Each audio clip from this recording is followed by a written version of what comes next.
So you talk about the withdrawal, right? Let's talk about what it actually does to the brain. Okay. Like what is it attached to? Why does it attach there? And what is with the withdrawal symptoms? Yeah. So the active site inside for the 7-mitoguanine or 7-hydroxymitoguanine is the mu receptor inside the brain. Okay. It's the exact same receptor that's binding onto the fentanyl and to the opiates and all of Opiates, yeah. those things. So it's an opioid-like receptor, but it's a partial agonist. And so it only slightly opens it up, not fully opens it up.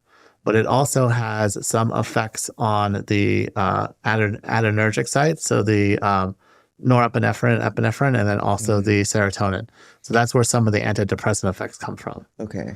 But for us, what we're seeing in terms of the energy and all of that stuff and the withdrawal symptoms that we're seeing, like as a behavioral neurologist, what we're noticing is that their symptoms are more of a dopamine withdrawal than it is an opioid withdrawal.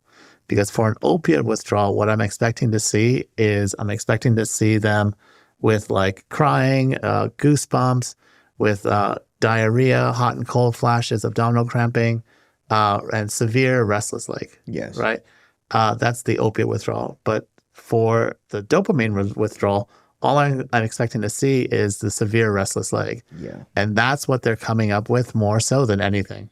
And so those first like 24 hours, the guy that came in on the 600 milligrams, I put him on phenobarbital, Depakote, and a Precedex strip, which I maxed out, which is like a muscle relaxant. He would not stop shaking. Like Yeah. the nurses were like, "What is going on here?" Right? We've never seen this before. And I was like, "Oh, that's kratom withdrawal," because we just started a new hospital, and so that new hospital had no idea what they were in store for with these withdrawal patients. And this guy was huge. He was like 600 pounds, and like the nurses were afraid that he was gonna fall on them Mhm. because he was so unsteady on his feet and he was just twitching and moving around. We finally got him to calm down and settle down after I gave him like 2 doses of diazepam, which I did not want to do because I don't want to give them benzos when they're coming off of this. I would much rather them get through the dopamine withdrawal than to like drug them up on something. But at the 48-hour mark, he kind of calmed down and he's doing great now. Okay. Two things then. The crying of the opiates withdrawal, it's really a tearing, Yeah, it's right? a great. It Yeah. isn't like because there is typically a lot of crying, but Oh, it's yeah, two yeah, different okay. things. Yeah, it's lacrimation that's going on, Yeah. right? Where your eyes become really watery. Hmm. So it's not like an emotional crying. Right. It's more of like yeah. Okay. So, what is the typical length of a withdrawal symptom for a moderate user? For kratom. Yeah. Okay, so because I'm having to redefine what moderate is every single day, right? Okay. Because the amount that they're coming in on. So before I would have told you, oh, moderate's around 100, 150, Okay. right? That's what I was thinking as well. Now I'm thinking moderate is like 300, Gosh. and that's still super high. Very high. And it's very expensive. Have It you ever is. seen the pricing on this stuff? I they tell me how much they're taking. So because I don't know like what each amount is Yeah. in terms of like, how much concentrated is this one? Like how concentrated is this one? I'm assuming that the market value kind of dictates like which one's better than the other one. Because the more of a high you get from one of them is the more pricing it's going to be. So I kind of gauge it based upon how much are you spending per day on it. Okay. So if you tell me if you're coming in and you're like, Dr. Shaw, like I'm spending like $200 a day, I'm gonna be like, okay, like that's kind of a lot, right? Yeah. But if you're like, I spend $50 a day, I'm like, okay, maybe it's not as Yeah. much, but then they'll bring in the packets too. So Yes. this guy brought in a packet and it was like 4 pills and it was 200 milligrams. So they're 50 milligrams each. Hmm. And I was like, how are you taking this? He was like, I would wake up in the morning and take 200 milligrams just to get going. And I was like, and he was like, just to get going in the morning. And then I would then take it throughout the day. And that's how I got up to 600 milligrams. Early in this conversation, you said 1 to 5 milligrams is where the energy happens. Yeah. 5 to 10 is where the relaxation happens. Yeah. And then anything after that is where the pain relief happens. Yeah. What are people using 200 milligrams for? I don't know. I really, really don't know. Right. And I think what's happened is that they are not, because it's such a large dopamine release and a large dopamine surge, that I think what's happening is that they are very quickly becoming accustomed to that dosing. And so they're chasing more and more and more because they're not getting the same relief that they were getting before.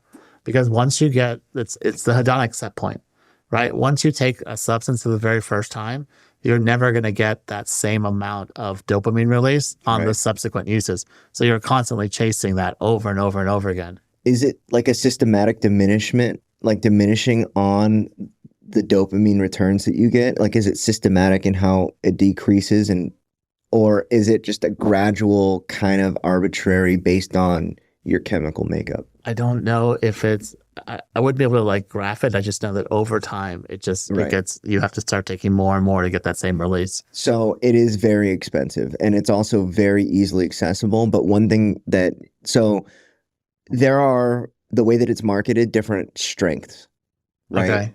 And so for example, what I saw was that there would be 25 milligram bottles, shots, right? These little, you crack it off and drink it. Okay. They were all 25 milligrams, but there was different strengths. Okay. Wait. They're all 25 milliliters. Milliliters. Right. So milliliters. The concentration changed with the volume in it was the same. The exact same. Okay. Then that makes sense, right? Because like, so I also did a master's degree in alternative medicine. Yes. And so, the kratom is kind of falls underneath that category, right, of alternative medicine. That's why you get all these influencers and all of these like, natural health people saying, oh, it's great, it's amazing, like don't take this away. They are not getting that version of what they're taking versus what like the addicts and alcoholics are taking at such a high dose. What I believe is happening is each time you harvest the kratom, right, at different times of the year, the amount of the extract that's in there is of different like quality and like caliber. Mm-hmm. So like if you harvest it, it's like when is it in season, right? When is it at the peak amount that's in there? So as far as the maturation of the plant, right? And how much concentrate are you getting out of it? Right? It'd be interesting to see, because a lot of this is like a Southeast Asian plant, right? Where it's pretty much tropical year round. Mm-hmm. I wonder if this is a multi-seasonal plant.